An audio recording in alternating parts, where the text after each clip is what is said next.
Assalamualaikum warahmatullahi wabarakatuh. Perkenalkan, nama saya Ratu Balkis dari kelas manajemen reguler Malam dengan nomor induk mahasiswa 28923700003. Di sini saya akan menjelaskan tentang materi kebijakan ekspor dan impor untuk memenuhi tugas UTS dari dosen pengampu yaitu Bapak Mulyono SHMM.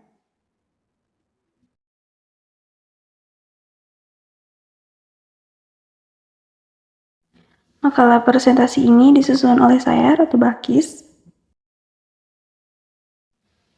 Ya, jadi di slide pertama ini saya akan menjelaskan tentang kegiatan ekspor. Jadi, kegiatan ekspor ini merupakan salah satu faktor penentu dalam menentukan roda perekonomian di negara kita. Seperti yang kita ketahui, Indonesia sebagai negara yang sangat kaya raya dengan hasil bumi dan migas selalu aktif terlibat dalam perdagangan internasional. Pengertian ekspor secara umum adalah kegiatan menjual barang atau jasa ke negara lain. Lalu di slide selanjutnya ini ada tentang persyaratan-persyaratan dari ekspor. Nah, yang pertama ini ada surat izin usaha perdagangan yang dikeluarkan oleh kantor wilayah Departemen Perindustrian dan Perdagangan Provinsi. Yang kedua, surat pengakuan sebagai eksportir atau importir terdaftar dari Departemen Perindustrian dan Perdagangan, khususnya untuk mata dagangan yang diatur tata niaganya dan mata dagang yang diawasi ekspor dan impornya. Lalu yang ketiga, tanda pengenal perusahaan eksportir tertentu atau TPPET yang dikeluarkan Departemen Keuangan kepada perusahaan eksportir atau importir yang mendapat fasilitas pembiayaan dari Bank Indonesia dan kemudahan kepabenaan dari Dirjen Bea dan Cukai.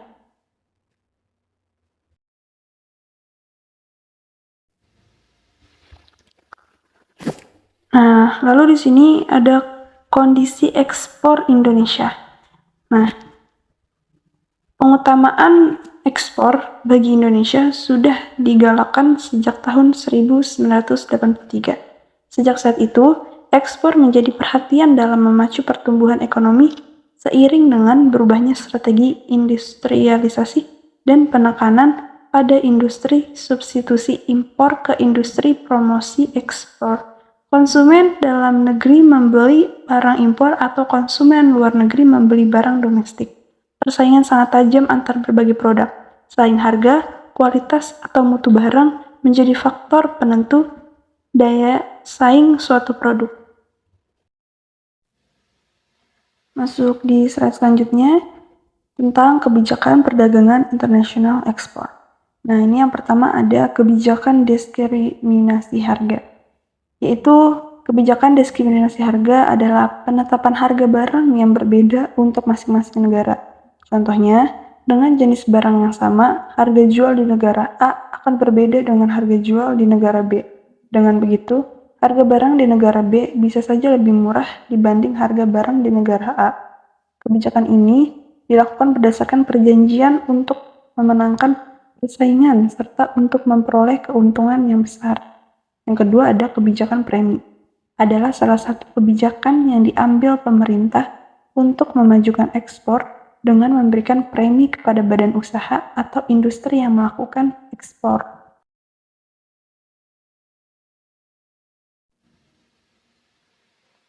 Lalu yang ketiga ada kebijakan politik dagang bebas.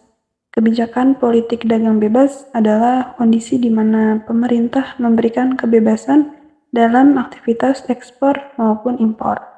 Kebebasan dalam perdagangan ini akan membawa beberapa keuntungan, seperti mutu barang yang lebih tinggi dengan harga yang relatif lebih murah. Yang keempat, kebijakan larangan ekspor.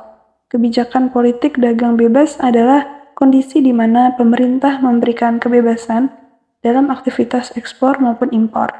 Kebebasan dalam perdagangan ini akan membawa beberapa keuntungan, seperti mutu barang yang lebih tinggi dengan harga yang relatif lebih murah.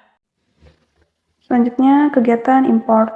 Impor adalah proses transportasi barang atau komoditas dari suatu negara ke negara lain secara legal. Umumnya dalam proses perdagangan, proses impor umumnya adalah tindakan memasukkan barang atau komoditas dari negara lain ke dalam negeri. Impor barang secara besar umumnya membutuhkan campur tangan dari bea cukai di negara pengirim maupun penerima. Impor adalah bagian penting dari perdagangan internasional, lawannya adalah ekspor. Impor juga adalah kegiatan membeli barang dari luar negeri. Nah, artinya, jika Amerika Serikat membeli pakaian dari Indonesia, dapat dikatakan bahwa Amerika Serikat melakukan impor pakaian. Nah, Indonesia mengimpor 3 jenis barang, yaitu barang konsumsi, barang modal, dan barang baku atau penolong. Yang pertama, barang konsumsi. Barang yang digunakan untuk memenuhi kebutuhan sehari-hari seperti makanan, minuman, susu, mentega, beras, dan daging. Lalu yang kedua, bahan baku. Merupakan barang yang diperlukan untuk kegiatan industri, baik sebagai bahan baku maupun bahan pendukung, seperti kertas, bahan-bahan kimia, obat-obatan, dan kendaraan bermotor. Yang ketiga, barang modal. Barang yang digunakan untuk modal usaha seperti mesin, suku cadang, komputer, pesawat terbang, dan alat-alat berat. Lalu di slide selanjutnya ada kebijakan tentang perdagangan internasional impor. Nah, yang pertama ada kebijakan kuota. Jadi kebijakan kuota adalah pembatasan jumlah suatu barang yang bisa diimpor dalam satu periode tertentu.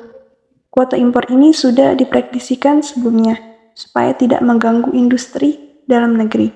Kebijakan kuota ini berfungsi untuk mencegah suatu barang malah jadi berlebih di dalam negeri akibat impor yang terlalu banyak. Nah, lalu yang kedua ada kebijakan tarif. Kebijakan tarif ini adalah penerapan tarif yang tinggi untuk impor barang-barang tertentu. Kebijakan tarif ini diharapkan bisa membantu barang produksi dalam negeri meningkatkan daya saingnya di pasar agar konsumen tidak hanya membeli barang impor saja, tapi juga membeli barang produksi dalam negeri.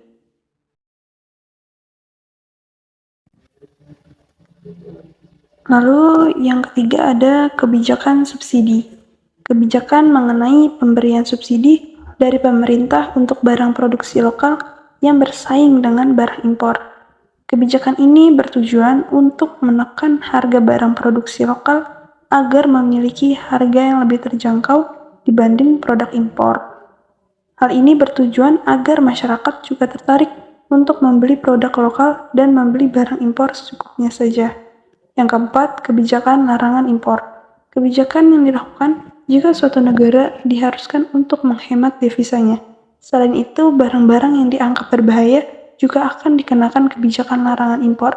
Nah, jadi barang-barang ini tidak masuk dan beredar di dalam negeri.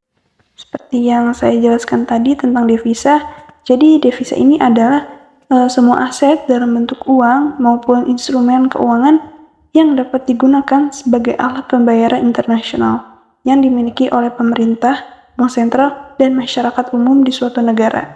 Berdasarkan Undang-Undang Nomor 24 Tahun 1999 tentang Lalu Lintas Devisa dan Sistem Nilai Tukar, pengertian devisa negara adalah salah satu alat dan sumber pembiayaan bagi bangsa dan negara. Nah, adapun bentuk-bentuk devisa yaitu valuta asing.